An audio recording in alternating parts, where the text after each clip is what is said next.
was 21 when this happened. It was 2017, and at the time, I was working part-time at a gas station a few towns over from where I lived. It was one of those jobs I only planned to keep for a few months, just until I figured out what I wanted to do next.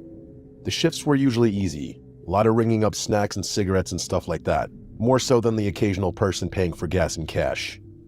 During the day, it was annoying but normal. The nights were different. The nights dragged. The place felt too bright inside and too dark outside, and every customer felt a little stranger. That night, I was working the closing shift by myself, and I still think about it all the time. The store closed at midnight. Around 9 or 10 at night, the phone started ringing. I answered without thinking anything of it. The second I picked up, I heard this weird voice.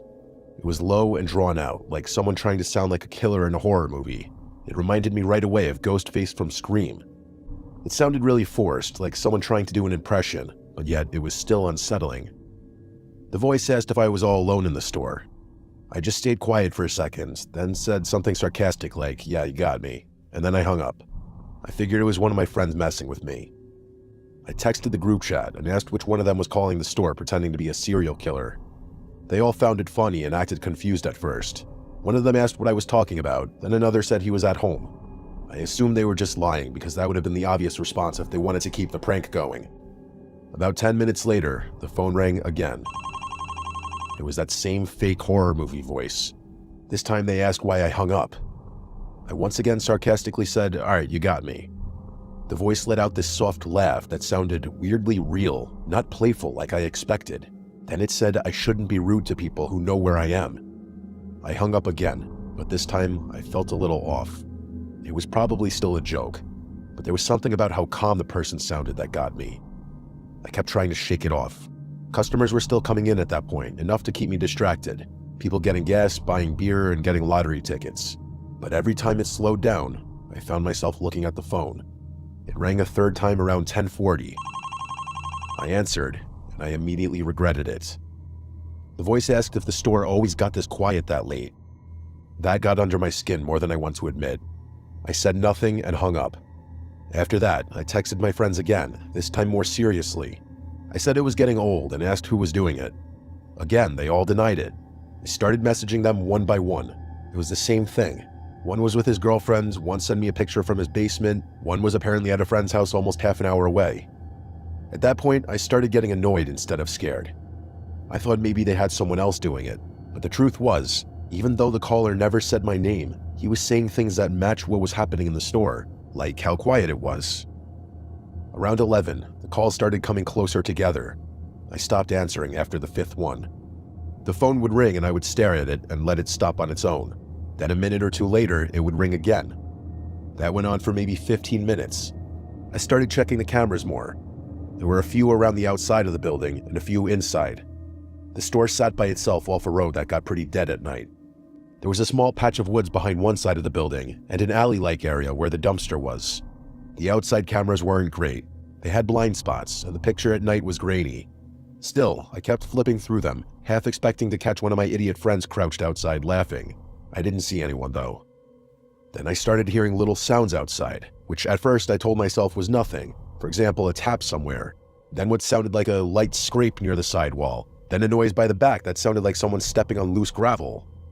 It got to a point where I couldn't dismiss it any longer. I texted the group chat again and told them to seriously stop.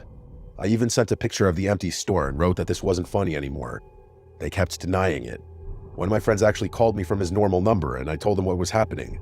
He sounded genuinely confused and said he wasn't joking, nor was he involved in any joke. He told me to lock the door early if I had to. I didn't want to do that unless I really felt I needed to. Part of me still thought I was making too much of it. At around 11:40, one last customer came in. I remember the exact sound of the door opening because it made me jump. I looked up and saw just a regular-looking guy at first, maybe late 20s or 30s. Nothing outwardly crazy about him. He wasn't dirty or dressed weird. He just had this blank expression.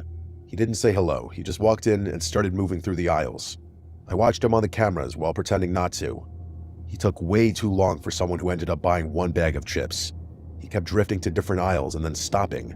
More than once, I saw the top half of his face appear above the shelves while he looked toward the counter. Not in a casual way either. It felt like he was checking on me. I kept thinking maybe he was high, or maybe he was tired, or maybe he was deciding what he wanted. But my stomach had that heavy feeling by then, like my body already knew something was wrong before my brain wanted to admit it. He was in there for at least 8 or 9 minutes. Then he finally came up to the counter with a bag of chips. He still didn't say a word, so I didn't either. I just took the chips and scanned them. When I looked down at the register, everything felt normal for 1 second. Then I looked up and caught him staring directly into my eyes. He held it for maybe 2 seconds. It doesn't sound long, but it was. There was no expression on his face when he did it. Then he looked down and paid. I handed him back the bag, and he turned and walked toward the door. I remember thinking maybe I was overreacting. Maybe he was just a weird guy. But right as he got to the door and pushed it halfway open, he stopped and turned his head back toward me without fully turning his body. His chin was slightly lowered, so his eyes had to look up at me. Then he smiled. I still don't know how to explain that smile without sounding dramatic. It looked like he knew exactly how creepy he looked, and he was doing it on purpose. It made every hair on my body stand up. Then he stepped outside, and instead of walking toward any of the pumps or toward a car, he walked around the side of the building. When he did it, he kept his eyes on me through the glass. He kept that smile, too. I just stood there watching him until the angle cut him off. Then I rushed to the camera monitor and followed him there. I saw him round the building and head toward the side where the woods were. Then he disappeared into the blind spot behind the building. He didn't come back out. I waited maybe 10 seconds, then 20, then a minute. He never reappeared. That was enough for me to lock the door early, even though it was a little before midnight. This part might sound dramatic, but I texted my family and my friends and told them that there was a creepy guy outside and I wasn't joking anymore. I said if I stopped replying, that meant something probably happened to me because of him. I rushed through the closing stuff as fast as I could. I barely cleaned anything. I kept checking the cameras over and over, expecting to see him pop back out. Nothing. Midnight hit, and I decided I couldn't stay there any longer. I grabbed my stuff, turned off what I needed to turn off, and went to the front door. I unlocked it and stepped out, and that moment of having to relock it was so tense I couldn't have done it quick enough. Once I did, I took off running to my car. It was parked off to the side of the building. I got most of the way there, and just as I reached it and slowed for half a second, I heard fast footsteps. Not running, but worse somehow, like speed-walking steps slapping the pavement in front of the store. I turned and saw him. It was that guy. He had come from the front corner of the building and was moving toward me and my car fast. I yanked my car door open and threw myself inside. I locked the door and started the engine so fast I almost flooded it. The second the car started, I hit reverse and peeled out of that lot. I looked once in the mirror and saw him standing there in the lights watching me leave. The whole drive home, I was sending voice texts and regular texts to everyone saying I was right, that I knew he was going to come out of nowhere. None of that was a prank anymore. The next day, I texted my boss and told him exactly what happened. I said I wasn't doing overnights anymore. He looked at the footage later, and his response honestly made me even angrier. He got kind of defensive and said the guy looked like a regular customer to him. He said maybe I had just gotten spooked because of the phone calls and connected things that weren't connected. That pissed me off more than I can explain. I was the one there. I was the one getting the calls. I was the one who saw that guy disappear around the building and come speed walking at me out of nowhere when I left. I didn't care if the footage didn't fully capture how it felt because I knew what happened. I quit right after that. I didn't even argue much. I just told him if he thought that was normal, he could work the closing shift himself. I ended that job with attitude, and I was proud of it. Even now, many years later, I still think the caller and that guy who came in were the same person, even if I can't prove it.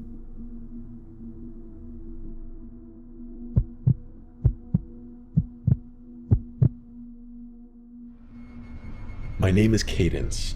I work the closing shift at a small dive bar in the quieter part of my town. The place is right off the highway, but the parking lot also has a back entrance that's available to the general town. It's nothing fancy, just a dimly lit spot where the regulars know each other by name, and the jukebox has been playing the same rotation of classic rock for years. Most of our customers are locals, truckers passing through, and the occasional lost tourist looking for a stiff drink. I like it though. The routine is predictable, the tips are surprisingly decent, and I've learned how to handle the usual bar crowd. The talkers, the flirters, the quiet drinkers, and the ones who just want to be left alone. Weekends are obviously a lot more hectic, but the thing about working during the week is that I'm expected to work my night shifts alone. I don't even get a bar back to pop in now and again. Yeah, it's obviously easier work and slower during the week, but I miss the company of my coworkers. I tend to be pretty vigilant during my shifts because we do get the occasional bar fight considering the kinds of crowds we attract. That's why I clock the guy immediately. It was sometime after 1 in the morning on a Tuesday when he walked in. If I had to guess, I'd say he was in his late 40s, but he was extremely clean-cut and well-groomed. Not the kind of look you'd expect from a guy his age in an area like this. He was wearing a black turtleneck underneath a black trench coat, definitely well-dressed, but casual about it. I'm not sure how to explain it, but he had this aura of sophistication about him that makes you think of money. Real money, not the loud look-at-me kind. He glanced around slowly before walking swiftly over to the bar and taking a seat. I also remember him having oddly good posture, but that's neither here nor there. When I walked over, he glanced at the bottles behind me and ordered something top shelf without hesitation. As I was pouring his drink, he asked me if I liked working here with a smile on his face. It was a normal enough question, so I answered him honestly. I told him yeah and smiled back. I then made a joke about being a bartender or something. I wish I could say I got a creepy vibe from him, but that's not the energy he was giving off. He genuinely seemed like a stand-up guy, kind of like the single dad at his kid's baseball game that gives the whole team a high five. He chatted with me for a bit, which I didn't mind since the bar was pretty quiet at that point. Eventually, he asked me if I ever thought about doing something bigger, which I admit was somewhat bizarre. Again though, not a totally creepy question given the nature of the situation. I gave him my standard bartender smile and told him I was happy for now. He nodded and sipped his drink, seemingly disappointed at my answer for reasons I didn't understand. After a long pause, he asked me what time I got off out of nowhere. That question surprised me. I hadn't picked up any kind of flirting from him whatsoever, so I was a little disappointed to discover that our conversation had just been another one of those empty attempts at getting my number. I smiled and gave him a vague answer, trying to brush him off in a friendly way without seeming uptight. Before he could answer, I busied myself and began wiping down the counter, but he didn't press. He just smiled like he already knew, then drained his drink and pulled out a crisp $100 bill, laying it gently on the bar like it was nothing. Then, without another word, he walked out into the night. I didn't really know what to make of the encounter. I know it sounds like nothing, but his demeanor was just so far off my radar that I was intrigued. Either way, I figured I was never going to see him again and got on with my life. As it would turn out though, I was wrong. About a week later, he came back. Only this time, he wasn't alone. There was a woman with him. She drew my attention since I hadn't seen her before. She looked like she was in her mid-30s and was dressed in a way that didn't quite match her age. Trendy, but off, like someone trying a little too hard to blend in with a younger crowd. I watched her closely as the two of them approached the bar. Everything about her seemed calculated, from the way she smiled too easily to the way she leaned against the bar like we were already friends. As I was setting down napkins in front of them, the very first thing she said to me wasn't a hello or a drink order, but a compliment. She put on this overly joyful smile and said, "You're so pretty." Her fingers brushed against my arm as she said it, lingering just a second longer than normal. I laughed and thanked her, but I could instantly tell that something was off about this woman. The man didn't speak, which I thought was also a little strange given that he had been so talkative last time. They ordered drinks and poured them, and that's when questions came flooding in. The woman asked me how long I'd been working here, along with how old I was and a bunch of other small talk questions like that. I answered in short, polite sentences, but I got the sense that this wasn't small talk. She was studying me. At one point, she looked over at the man, and it seemed like they were communicating despite not speaking. She looked back at me and told me that she ran an exclusive event club. She leaned in a bit as she said it, lowering her voice as if to prevent her being overheard by another patron. She told me that she's always looking for young, fun people for private parties, and that I'd make a killing, 10 grand for a weekend. I let out a small, forced laugh and told her it sounded too good to be true. She insisted that it was real and told me that a bunch of girls like me worked for them. Her smile never faltered at any moment, which was starting to creep me out. She steered the conversation back to the job, circling around the same words. Fun, safe, exclusive. Then, casually, she said, "You should step outside for a second. There's someone who can explain it better." My pulse kicked up. I wasn't playing around at that point. I didn't even bother pretending like I wasn't creeped out. "I'm good," I said in a firm voice. No smile on my face this time. Just then, a group of customers walked in, laughing and talking loudly. The woman's expression changed in an instant, her friendly mask slipping just slightly before she turned to the man beside her. Without another word, they left. I'd be lying if I said I wasn't unsettled after that. Those random people had just propositioned me for God knows what. I told my coworkers and my boss about the situation, and we all agreed to keep an eye out should those people return. My boss assured me that he was always a 15-minute drive away should I need him, and the bar's security cameras were typically enough to deter any misbehavior. There wasn't really much I could do beyond that. It's not like those people had done anything illegal. I tried to push it out of my head, but a few nights later, after closing, I saw the car. It was parked across the street, engine off, just sitting there. I tried to tell myself it was nothing, but the feeling of being watched crawled over my skin like static. As I walked to my car, I kept my head down, my keys clutched tight in my hand. When I pulled out of the lot, I checked my mirrors. The car followed. It stayed back just enough to avoid suspicion, but every turn I made, it was still there. I took a random turn onto a side street, and it followed. Another, still there. I started freaking out internally. I knew it was them. I forced myself to stay calm, to think. Then, without hesitating, I navigated and pulled into the parking lot of a police station, gripping the wheel so tightly my knuckles practically turned white. The second I pulled in, the car sped off. Nothing happened after that for a while, but I knew it wasn't over. It turned out I was right. It was a slow weekday shift, barely anyone coming in. By midnight, I was wiping down the counter, half thinking about closing early, when the door creaked open. It was the woman. I immediately sent my boss a text as inconspicuously as I possibly could. I looked back up, and the woman was staring at me with that same artificial smile. She walked slowly to the bar and sat down with her hands folded neatly. I was debating just telling her to leave when she said, "Thought I'd come check on you." My stomach started twisting, but I did my best to hide it. I told her we were about to close and that she had to leave, but she made this pouty face and asked for just one old-fashioned. I thought about denying her, but I figured pouring the drink would stall her long enough for my boss to arrive. So I turned around and got started, trying to keep my cool. And then I heard it. The soft, unmistakable click of the front door shutting. I whipped around. The woman was gone. I felt this awful pit in my stomach as I stepped toward the entrance. Through the glass, I saw it. A black van idling just outside. Without thinking, I locked the door as quickly as I could. But then, metal rattling from the back door. Someone was trying to get in.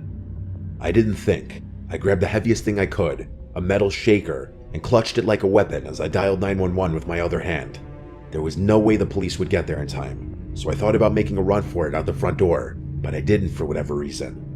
I was bracing myself for a fight when I saw headlights pulling into the lot. It was my boss. The sounds on the back door suddenly stopped, and a few seconds later, the van pulled out of the lot with a screech. I embraced my boss and told him what had happened, and he said he had gotten the license plate of the van as it was leaving. When the cops arrived, my boss reviewed the security footage with them. It was worse than I had imagined. Just before the woman left, the cameras had captured two masked figures crouching near the front door, waiting. There was another person in the back who was banging on the door with his fist, clearly trying to flush me out to the front. It was downright horrifying. To make matters worse, the plate number my boss had caught turned out to be unregistered. It's been quite a while since this incident, but no progress has been made. The only good news to come out of the whole thing is that my boss doesn't make me work alone anymore. Despite that, I'm still extremely uneasy anytime I'm scheduled for a night shift. I still question how they knew I'd be working alone. It doesn't make any sense. Even now, I often think about what would have happened had I given in to fear and run out the front door.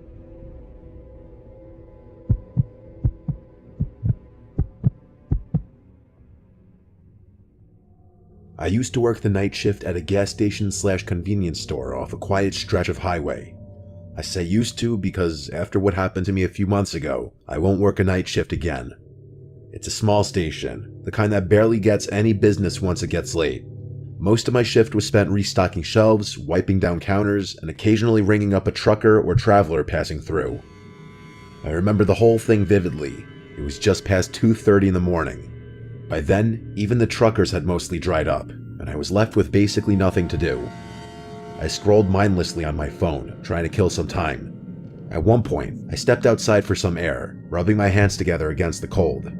I exhaled a few times, watching my breath disappear in the cold. The parking lot was empty. Just the pumps, the road, and the dark stretch of trees beyond. The neon sign flickered faintly, and I remember it being hazy out, like you could literally see the moisture in the air. Even with the highway not too far off, it was pretty silent out there. Right as I was about to walk back towards the store, I noticed something move out of the corner of my eye. I whipped my head around and realized there was a person standing behind one of the pumps. How had I not noticed him earlier? He was wearing a dark red hoodie with the hood up, and he had both hands shoved in his pockets. There wasn't a car in sight, so he obviously wasn't fueling up. The only thing was, he didn't seem to be heading towards the store either. He was just standing there, half turned toward the store like he was watching me. At first, I figured maybe he was waiting for someone, but something about the way he moved rubbed me the wrong way. He was kind of shuffling about in this circular pattern. I entered the store, but made sure to keep an eye on him through the glass. I kept track of him while pretending not to, hoping someone would drive up and pick him up or something. But after a few minutes, he started walking toward the door, slow at first, then suddenly pushing inside like he'd made up his mind all at once. He walked up to the counter, but didn't say anything right away, just stared at me like he was sizing me up. Then, in a rushed, almost rehearsed way, he muttered that his car had broken down just before the pumps. He said he needed a jump or maybe just a little gas to get to the next town. I was literally shocked. He wasn't even trying to make his story believable. Like, I couldn't believe he actually expected me to buy his BS story. I offered to call a tow truck instead. No, he said, too quick, shaking his head. He just needed a flashlight, maybe some help checking under the hood. Something was definitely off, that much was true. The way he spoke, the way he watched my reaction, it felt like a test.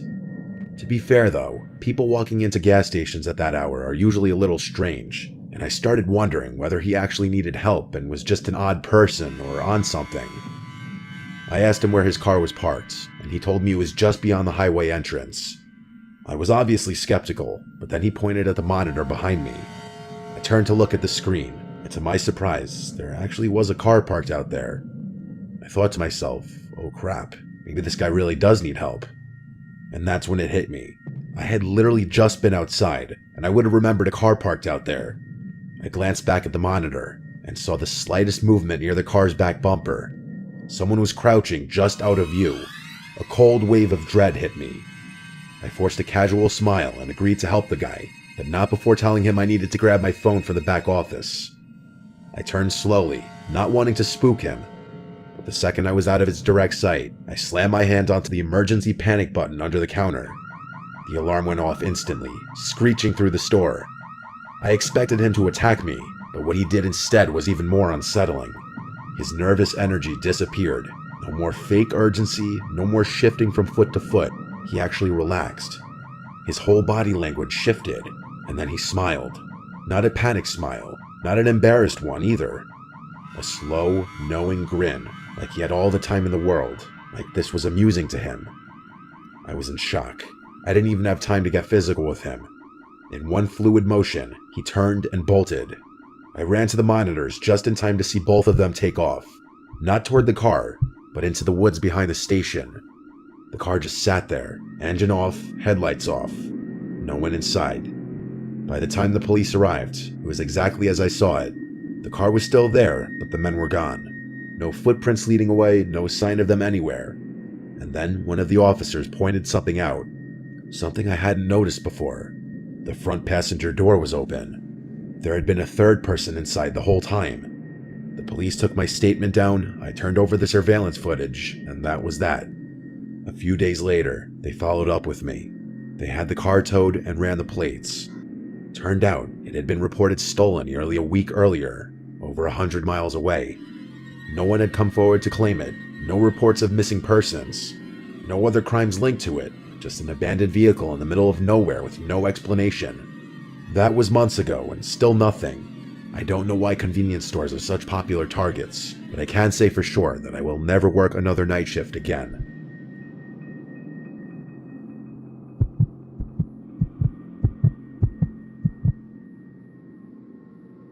This happened a couple weeks ago.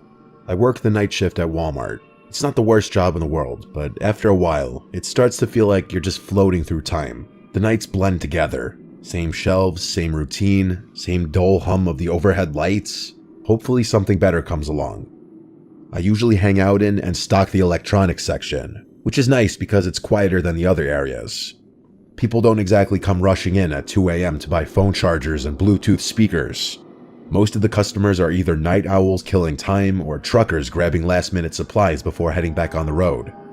That's why I noticed him. At first, I didn't think much of it. Just another guy wandering the aisles, probably waiting for someone. But after a few minutes, I realized he wasn't shopping. He wasn't even pretending to. He just kept appearing. Every time I glanced up, he was lingering nearby, hovering in the next aisle over or standing a little too still by the clearance section. He wasn't looking at anything. He was just standing there, watching me. I told myself I was overthinking it. The store is big and maybe he was just taking his time. But the way he moved, always just close enough for me to notice, never actually picking anything up, it set something deep in my gut on edge. I was waiting for him to just get on with it and ask for my number, but he never approached me. It was like he wanted me to see him, which didn't make any sense to me. I went to radio someone about it, but realized that the batteries in my radio must have been dead because it wasn't working. Eventually, I started debating whether I should go find a manager when I felt a hand wrap around my arm. I nearly jumped out of my skin, but before I could react, a woman's voice rang out loud, friendly, overly familiar. She exclaimed, "There you are," before going on a little spiel about how she had been looking all over for me. I turned, completely thrown off, and saw a woman I had never seen before in my life. She was smiling, her grip firm on my arm, like we were old friends reuniting. Before I could say anything, she leaned in and whispered, her tone dropping to something low and urgent. "That guy's been recording you. Follow me." My stomach dropped. I turned my head slightly, just enough to glance back. The man was still there, only now, he wasn't even pretending to browse. He was staring right at me. A cold wave of fear crept over me. I let her pull me. I didn't even question it. The way she grabbed my arm, the way she spoke so loud and casually, like we were two old friends reuniting, I clung to it. I was beyond grateful that someone had realized what was going on and put herself in an uncomfortable position just to help me. She kept up the act as we walked, rambling about something, maybe a trip she had taken, maybe an inside joke we supposedly shared. I barely processed the words. My thoughts were stuck on him. Had he really been recording me? That was creepy as hell. I wanted to know if he was still following us, but I couldn't muster the courage to turn around just yet. The woman steered me through the aisles, moving fast. I barely noticed where we were going, only that we were going, that the distance between me and that man was growing. In all honesty, I was kind of expecting her to quit the pretending to know me at some point, but she kept it up. At one point, it was getting a little uncomfortable, so I glanced behind me, and to my relief, that man was no longer following. The woman kept pulling me forward, though. I told her that we were good now and that we should probably go find my manager, but she just squeezed my arm tighter, telling me that he was lurking somewhere. I thought to myself, so what? What's he gonna do in a store full of employees? I was obviously worried at first because no one was around, but now that I wasn't alone, I started realizing that there wasn't much of a point in being scared anymore. I told her this, but she continued moving. I told her I was serious and planted my feet, twisting my arm slightly to loosen her grip. "You can let go now," I said, but she didn't. She smiled at me, but something in it was off. "Come on, just a little further," she said, basically tugging me at that point. I glanced around. The store was basically dead. We had moved past the registers, past the self-checkout, past the aisles that saw the most foot traffic. The warehouse section loomed ahead, dimly lit and nearly empty. Beyond that was the side exit, the one without cameras, the one employees used for loading shipments. That's when it dawned on me. She was leading me straight to the exit. I didn't think. I screamed for help as I yanked my arm free of her grasp with all my might. She lost her grip just enough for me to pull free. I didn't waste another second. I turned and ran toward the front of the store. As I fled, she yelled out something behind me. She yelled for me to come back, followed by my name, which I hadn't given her. I kept running until I saw one of my coworkers who was running toward me, most likely reacting to my screaming. I told him to call security, which he promptly did. That woman was long gone, though. By the time I told my story to the security guards, that woman and that man were nowhere in sight. They reviewed the security footage, and just as I suspected, the woman and man walked into the store together. She had been with him the entire time. The man's face was clear as day in one of the frames, but hers was always turned away. I had a feeling she was the mastermind behind the whole thing, so I was infuriated that the cameras hadn't picked her face up. Every second of it had been planned. The police got involved, and the whole thing went down as a failed abduction attempt. I'm still waiting for a resolution about it. That man should definitely be easy to track down, given his face was caught on camera. I have no idea how that woman knew my name. That's what terrifies me the most. Those people hadn't just picked me at random. I was a direct target.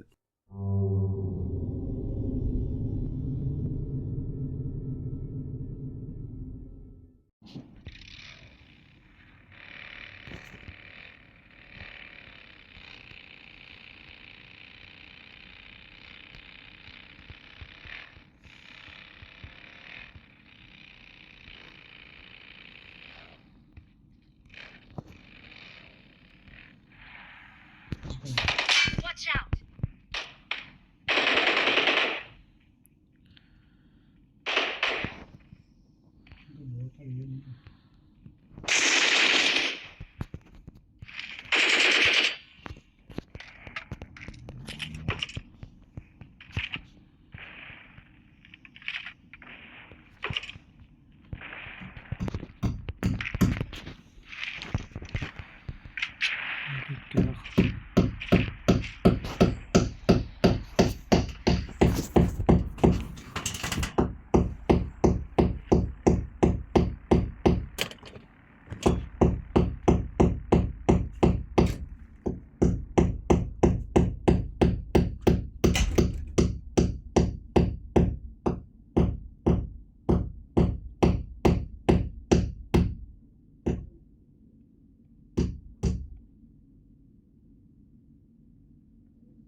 Get in!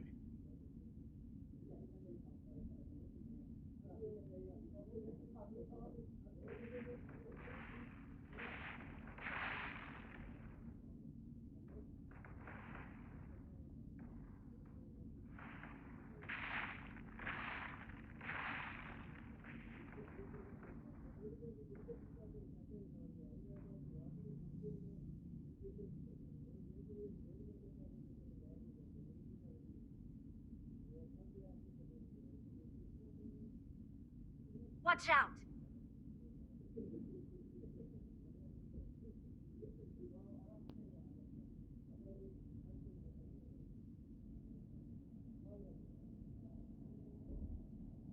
Watch out! Watch out! Help! Watch out!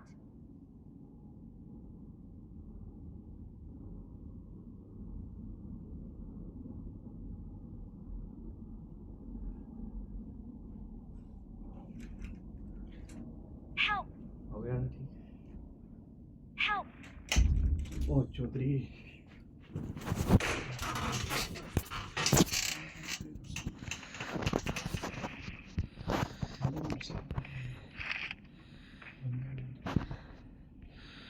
सारे मर गए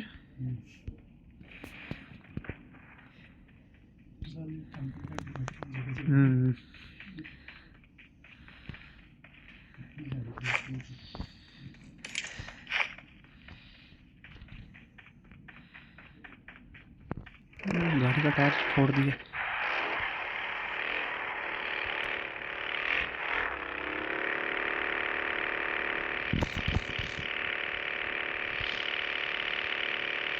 Watch out! Wait! हाँ मुझे बताइए किधर है Watch out! बस एक मिनट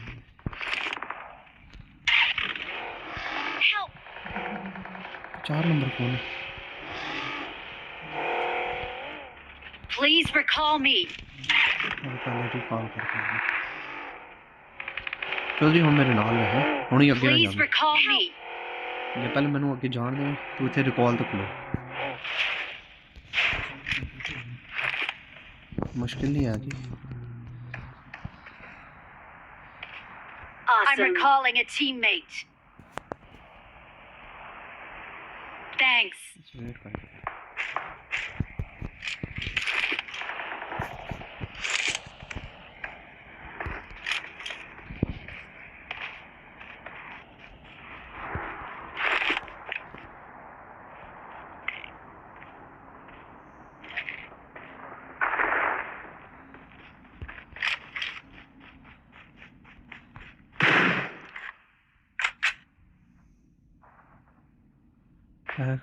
तो ही आएगा ऊपर ना जाइए था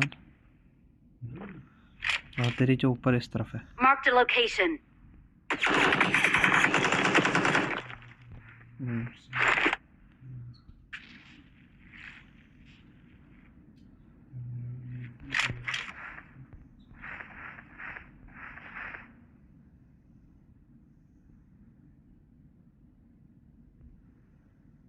मेरे पास है दो Marked a location. Play zone.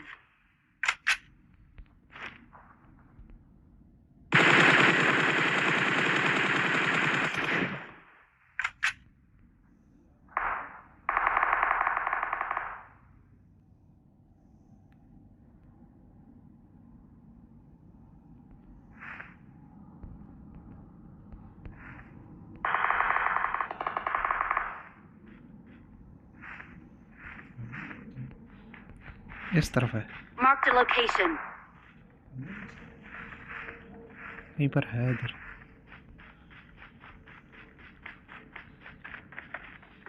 एक भागा में स्टैंड की तरफ ये वही लगा हुआ शायद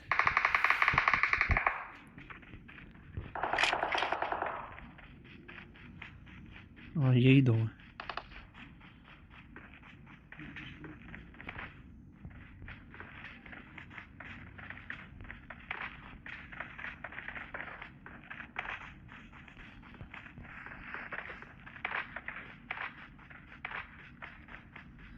नाम जान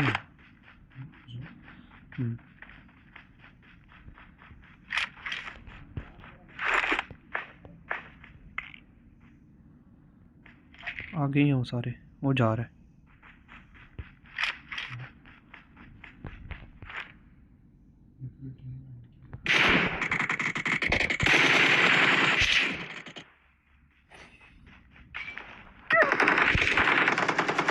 Help! वो रहा Watch out! वो पीछे से आ गए Watch out!